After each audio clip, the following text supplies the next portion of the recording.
So let's start off this discussion of the trade routes with probably the most well known, the most storied, the most celebrated of all the trade routes, which is the Silk Road.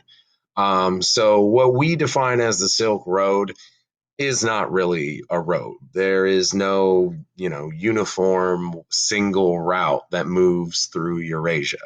It's certainly not a road in terms of being paved or, having, exits or traffic signs. And what it is essentially a collection of already existing trade routes between uh, outposts all throughout Eurasia that over time develop and trade along them intensifies until it becomes essentially an integrated network of trade, of which silk is by far the most expensive, the biggest money making product being traded along the road.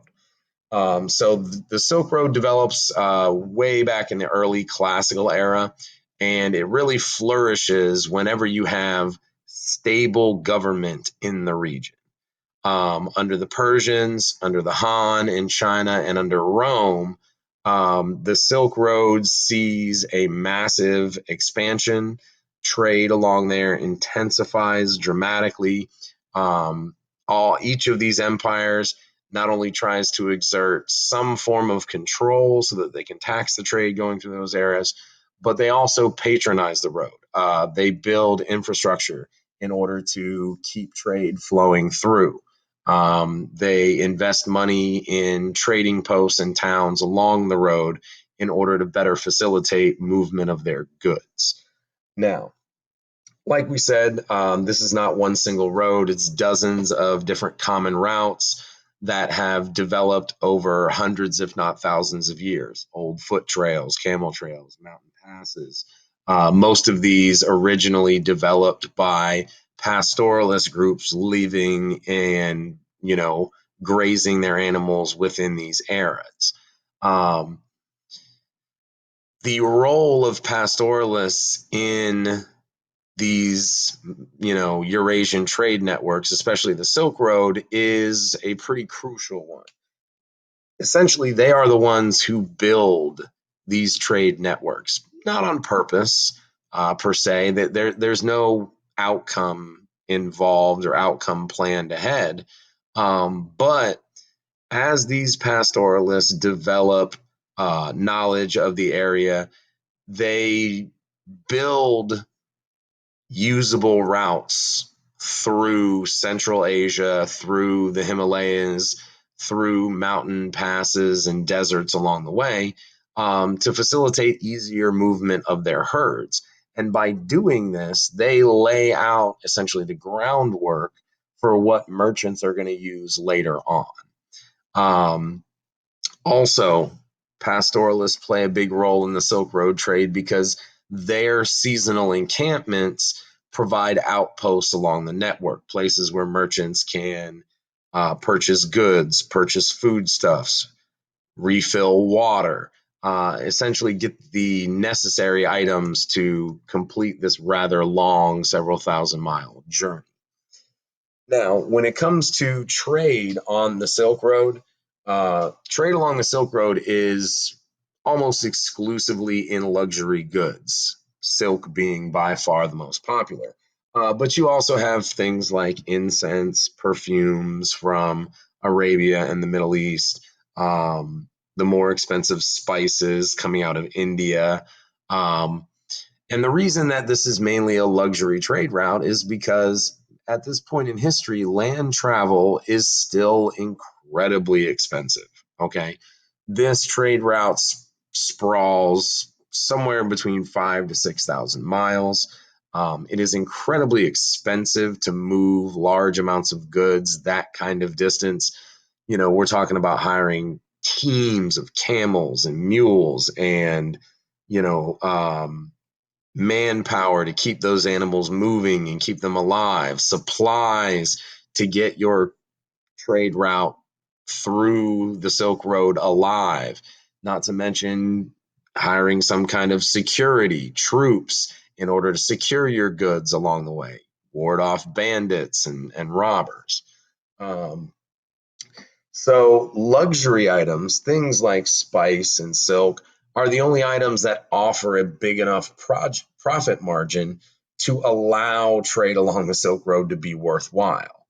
Now, as the Silk Road expands, as it intensifies under those classical eras, our classical era empires, you start to see the movement of more than just goods. As people are moving those goods back along, those people bring with them their ideas, their culture, the technology from wherever they originated.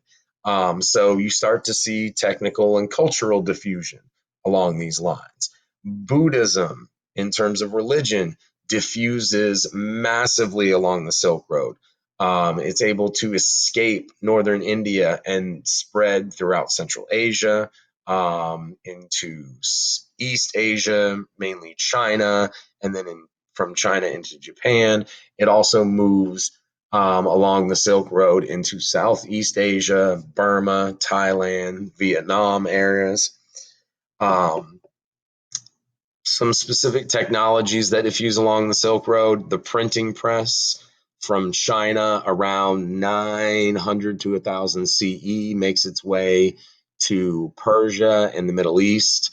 Gunpowder from China is again brought along the Silk Road, mainly to Persia first, but it eventually diffuses then into Europe and North Africa.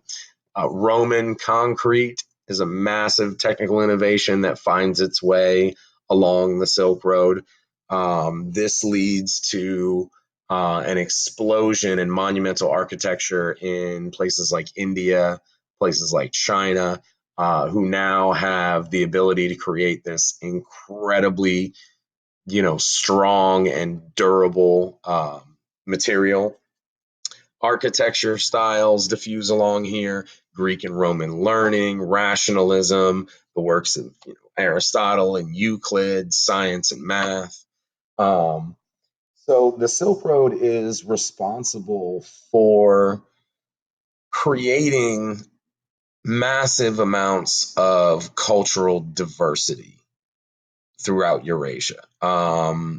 The promise of large profits and luxury goods forces and entices people from different regions around the world to come in contact with one another, to do business with one another, to share the same towns and the same outposts with one another. And this mingling and this interaction along the Silk Road creates cultural diffusion, cultural syncretism, cultural diversity. People are introduced to new ideas, new ways of life.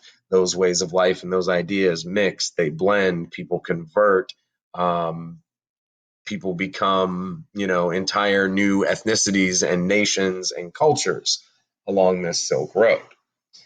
Now, not everything that moves along the Silk Road, however, is good for us. Disease also moves along the Silk Road. As people migrate, as people move, come in contact with other people, you start to see the outbreaks of some very familiar diseases. And because people are traveling such long distances along this road, they're coming into contact with diseases that they have no natural immunity to. And so those diseases become very, very virulent. They cause massive outbreaks. And outbreaks of smallpox in the 7th century almost caused the overthrow of the Eastern Roman Empire.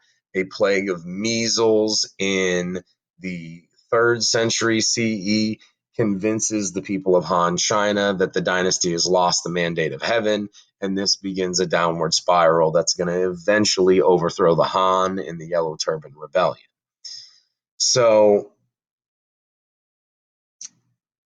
to sum the Silk Road up, essentially what you need to take away from this is that the Silk Road creates, for the first time in history, interconnectedness between East and West. Okay. Now, When I say East and West, I don't mean hemispheres because obviously the Americas is still isolated from the rest of the world at this point. But when I say East and West, I mean culturally, okay? The East, as in China, India, those classical Asian societies are introduced and put into direct contact with the traditional Western civilizations, that of the Greeks, of the Romans, of the Egyptians. And although these civilizations had had some contact in the past, mainly it was through war and conquering. Alexander and his Hellenistic Empire, et cetera, et cetera. The Silk Road offers a way to do that where things can be diffused peacefully, okay? Um, and to be honest, more quickly. There's less resistance. People are willing to adopt new ideas because it's brought to them under the guise of trade, under the guise of making money. Now, with the Silk Road, you're going to see an up and down nature in this trade route. You have periodic declines that are followed by periods of intensification and flourishing along the Silk Road. And this usually coincides with eras of political stability. The protection and the patronage of specific empires is important to the stability of the Silk Road. When Han, China, and Rome are at their highest points, the Silk Road is in massive use. There's lots of business. Silk is moving in, hundreds of thousands of tons a year in one direction to the other. However, even with patronage and taxation along these roads, the Silk Road itself never comes under the specific control of any empire or any people. The road itself is kind of governed by the merchants who use that road. They develop social practices, they develop cultural practices, moral and ethical and business practices that really are kind of the law of the land when it comes to governing the Silk Road, right? So here on the map, you can see kind of the integration of the Silk Road. Generally, you had one main route that led out of Central Asia and into the Middle East. On the other side, you had yet another main avenue that led through the mountains in northern China and brought goods directly to the capital of Han, China, in Luoyang. And then in Central Asia itself, as we said, there is a mixture and an integration of numerous routes, numerous paths, basically the already existing pastoralist, routes of grazing and herd.